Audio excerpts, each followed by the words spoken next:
สบายดีมื้อนี้มากินโตดีท็อกเนาะก่อนนอนเด้อวิธีกินเห็นบ่ง่ายๆนี่ง่ายๆเลยใส่น้ำประมาณนี้เลยเอาน้ำเย็นธรรมดาเลยเนาะสำหรับคนไหนแต่ว่ามีปัญหาเรื่องระบบขับถ่ายเนาะ2-3 มื้อถ่ายเทื่อนึงบ่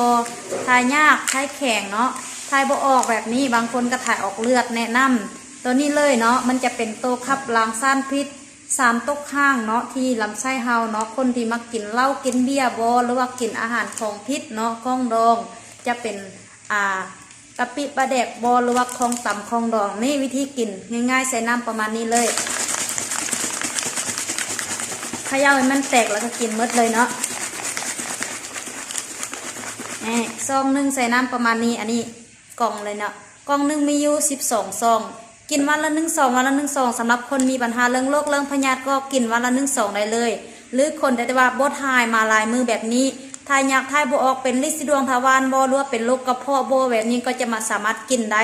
แห้งดีเลยเนาะคนที่บ่ทายแล้วก็เป็นโรคแบบนี้กินเห็นผลแต่2 แรกแต่เขากินแต่ลูกค้าเห็นผลได้2 แรกใส่น้ำประมาณนี้เลยเห็นบ่ง่ายๆเลยเนาะดื่มได้เลยเนาะ